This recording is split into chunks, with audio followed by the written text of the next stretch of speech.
Coba deh kalian bayangin, ada smartphone yang harganya 4,9 jutaan aja nih. Tapi kasih performance yang rata kanan di kelasnya, punya layar yang premium, terus baterainya badak pula 6500 mAh dan udah fast charging 100 watt. Yeah, ada kok smartphone kayak gitu. Nih, Poco X8 Pro. Jadi emang Poco tuh sampai sekarang masih konsisten sama pakemnya yang selalu kasih HP yang speknya rata kanan tapi dijual dengan harga yang se-ekstrim mungkin, semurah mungkin. Tapi kita semua tahu ya, di dunia gadget dengan harga yang semurah ini pasti ada kompromi nih. Pasti ada aja yang di-courting biar harganya ya bisa digoyang lah kayak Poco X8 Pro ini. Nah, kebetulan gue udah pakai smartphone ini sebagai daily ya kurang lebih semingguan. Jadi gue akan bongkar habis-habisan apa aja yang menyenangkan dari smartphone ini dan apa kompromi terbesar yang harus kalian terima ketika beli smartphone ini. Cek terus di video ini.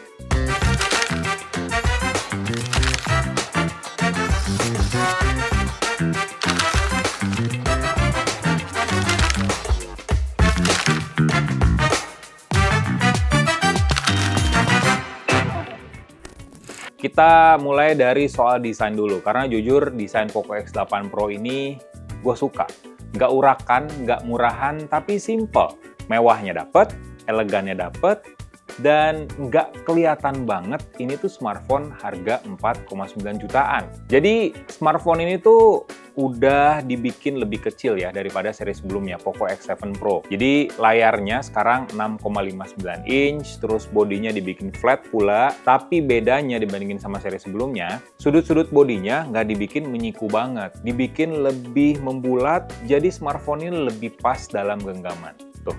Tapi kalau di atas kertas, kalau kita ngomongin soal dimensi, ternyata smartphone ini tuh agak lebih gede dibandingin sama Poco X7 Pro. Jadi di atas kertas nih, smartphone ini tuh 0,1 mm lebih tebal dibandingin sama seri sebelumnya dan 6,5 gram lebih berat dari Poco X7 Pro. Tapi ini sangat bisa dimaafkan sebenarnya, karena baterai smartphone ini tuh upgrade 500 mAh jadi 6500 mAh.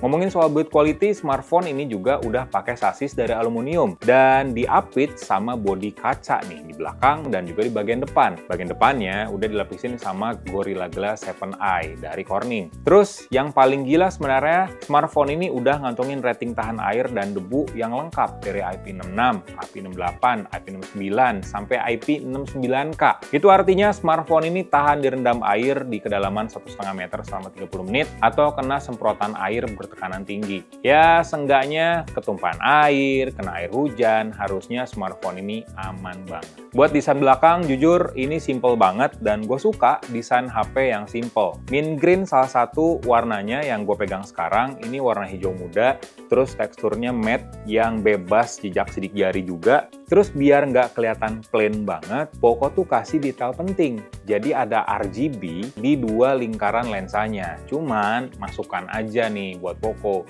RGB-nya tuh dibikin mengalir dong. Jangan kayak tumpukan garis-garis yang justru malah kelihatan murahan kalau dinyalain. Jujur pas gue pakai, gue sih mending nggak nyalain ya, karena agak malu sih ngeliatinnya, karena paparan lampunya tuh kayak terkesan LED murahan gitu.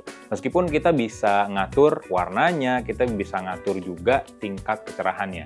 Tapi buat gue sih, gue mendingan matiin aja sekalian. Terus juga sebenarnya ada satu warna yang berbeda. Ini versi Special Edition, namanya Iron Man Special Edition.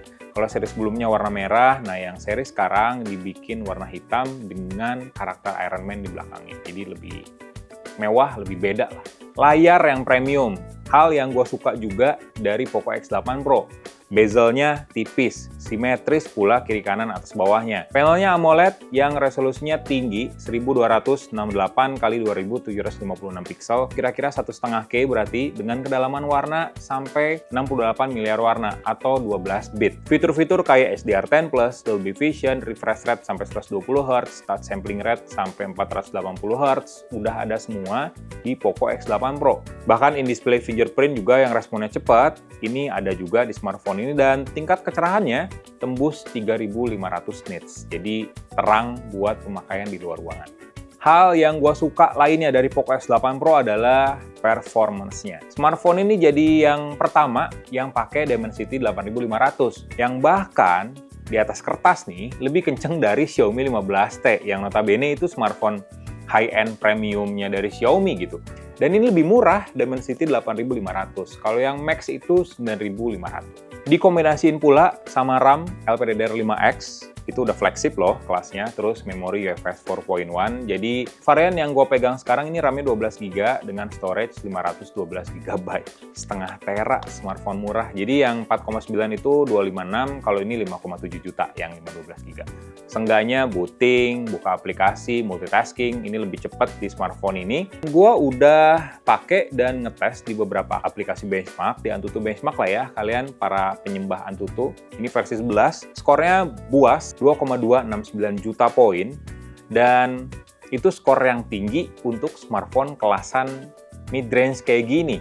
Tinggi banget. Dan di Geekbench 6 juga hasilnya nggak kalah impresif. Tapi sebenarnya performa ngebut ini ternyata bawa konsekuensi yang cukup bikin gerah nih. Waktu gua tes di 3D Mark, itu skemanya di with live stress test. Tes selama 20 menit non-stop, kinerjanya sih oke ya, karena stabilisasinya di angka 72,6%, jadi lumayan bagus. Dan penurunan performanya juga nggak langsung throttling banget, nggak langsung patah banget ke bawah, tapi cenderung melandai.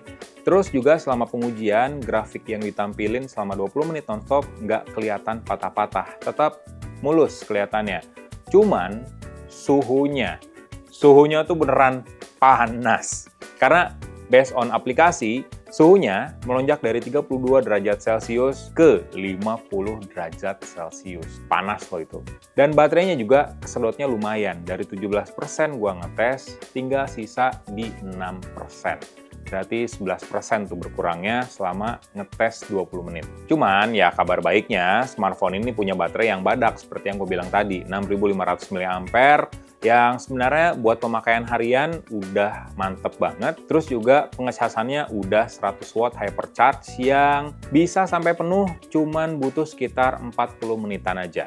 Oh ya, smartphone ini juga bisa jadi powerbank dadakan dengan output 27 watt maksimal. Nah, sekarang adalah kompromi terbesarnya nih di smartphone ini yang harus kalian tahu sebelum beli Poco X8 Pro, OS-nya. Jadi Poco X8 Pro ini udah jalan di HyperOS 3, Android 16 basisnya, dan secara fitur sebenarnya cukup lengkap ya. Ada fitur AI yang jago banget, gue sering pakai di transkrip suara ke berbagai bahasa, belasan bahasa, banyak banget, dan gue sendiri suka ngetranskrip bahasa Indonesia ke bahasa Inggris atau sebaliknya, atau kadang kalau lagi wawancara narasumber dari China, dari Jepang misalnya, ya tinggal transkrip lagi ke bahasa Indonesia dan hasilnya tuh oke. Terus juga ada AI Dynamic Wallpaper, itu fitur yang menarik karena kalian bisa ubah foto jadi live wallpaper di smartphone ini. Terus juga ada fitur interconnectivity yang bisa nyambungin smartphone ini ke MacBook. Gue pakai MacBook dan bisa ngontrol smartphone ini juga di layar MacBook. Jadi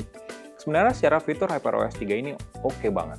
Tapi dibalik keokeannya HyperOS 3, ini salah satu kelebihannya ya. Nah, ini kekurangan terbesarnya, iklan. Ini penyakit yang lumayan parah, menahun banget di OS-nya Xiaomi, apalagi di smartphone mid-range. Iklannya serius, ini ganggu banget. Sampai gua ngerasa, ini smartphone kayaknya udah kemasukan adware deh. Pas udah dari pabriknya gitu, sampai terima ke tangan konsumen, karena iklannya beneran ganggu banget. Bayangin, tiap buka file manager, keluar iklan. Tiap buka folder, keluar iklan. Milih ringtone aja, iklannya pun keluar. Apalagi ada momen iklannya muncul beberapa detik, nggak bisa ditutup.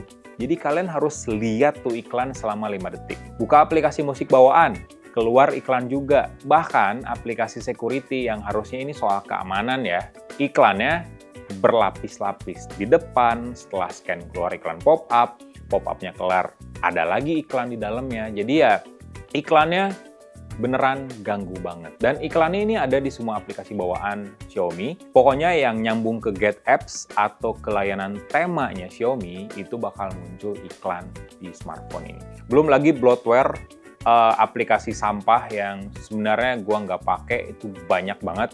Ini selama gua pakai smartphone ini, bloatware-nya belum gua hapus. Jadi biar kalian lihat nih, sebanyak itu bloatware-nya, dan kebanyakan game-game yang gua nggak mainin sama sekali. Jujur, ini jadi PR ya buat Xiaomi untuk seenggaknya oke lah kalian memang punya bisnis di layanan internet, layanan periklanan mungkin ya.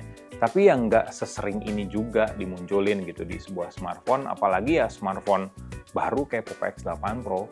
Kebayang nggak sih ada orang-orang yang memang butuh smartphone yang reliable, yang butuh performance yang andal gitu buat harian, baterainya juga butuh yang besar, akhirnya mereka memilih Poco X8 Pro misalnya, tapi hari-harinya keganggu sama iklan. Ya, secara experience termasuk gua ketika pakai ya itu enggak banget.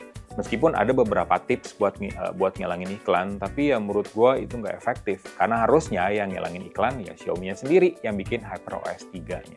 Dan bloatware pun ya sebenarnya tinggal dihapus ya, nggak terlalu ngeganggu, tapi PR aja buat ngapusnya. Jadi ya pengalaman terburuk gua pakai Poco X8 Pro adalah iklannya.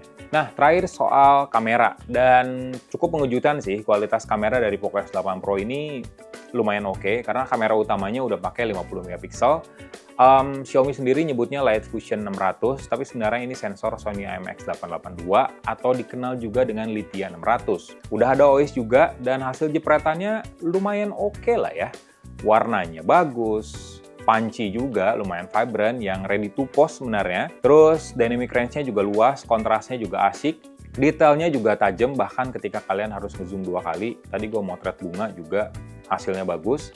Terus kamera belakang ini ternyata punya jarak fokus yang lumayan dekat, sekitar 9-10 cm. Jadi kalian bisa motret ala-ala makro tapi memang agak jauh, terus dibantu pakai 2 kali zoom, hasilnya bokehnya tuh natural banget. Padahal smartphone ini nggak punya lensa makro. Terus kamera ultrawide 8 megapiksel emang standar. Kamera selfie-nya 20 megapiksel, kalian bisa motret agak wide juga di smartphone ini, dan hasilnya ternyata oke juga. Ketika gue selfie dengan layar menghadap cahaya matahari, ternyata latar belakangnya tetap diambil dengan baik, muka gue tetap diambil dengan baik, cuman efek beauty-nya masih agak kenceng nih, karena muka tuh kulitnya jadi kelihatan halus banget gitu. Tapi secara overall, bagus kok Poco X8 Pro ini. Untuk video, smartphone ini juga udah bisa ngerekam di 4K sampai 60 fps, tapi tadi gue ngerekam di 1080p 60 fps juga oke banget pakai kamera utama karena udah ada OIS-nya. Sambil jalan, gimana hasilnya? Poco X8 Pro juga bisa ngerekam 4K 60 fps, jadi berkat Dimensity 8500, kameranya juga udah proper. Ini gue sambil jalan ngerekam videonya pakai kamera utama. Jadi secara overall Poco X8 Pro ini sebenarnya definisi smartphone paket lengkap di harga 4-5 jutaan ya. Apalagi buat kalian para kaum mending yang biasanya selalu nyari handphone dengan performa paling tinggi tapi harga serendah mungkin. Ini tuh cocok banget buat kalian para kaum mending. Modal mulai dari 4,9 jutaan, kalian udah dapetin smartphone yang pakai Dimensity 8500 Ultra. Layarnya juga premium, baterainya gede banget, dan desain yang menurut gua proper banget buat dipegang kemana-mana. Tapi balik lagi, kalian kalau beli smartphone ini siap atau enggak berdamai dengan banyaknya iklan di HyperOS 3? Karena iklannya beneran agresif loh. Nah, kalau kalian sebenarnya cuek-cuek aja dengan tampilan iklan, toh tinggal pencet skip ads, atau tinggal pencet close, atau tinggal nungguin 5 detik aja, ya sebenarnya smartphone ini memang bakal susah banget dilawan di kelasnya, karena secara performance emang kencang banget di kelasnya. Tapi ya, balik lagi, pengalaman buat gue, experience penggunaan buat gue di atas segalanya. Kalau gue kurang puas, ya secara overall smartphone ini sebenarnya kurang memuaskan. Tapi balik lagi ke kalian juga, gimana budget, gimana keikhlasan kalian juga, dan gimana preferensi penggunaan kalian juga terhadap sebuah smartphone. Jadi mending gimana menurut kalian? Mending bungkus aja nih Poco X8 Pro atau skip aja karena iklannya? Komen di bawah, dan jangan lupa buat subscribe channel Zontek, like video ini, dan share jangan lupa.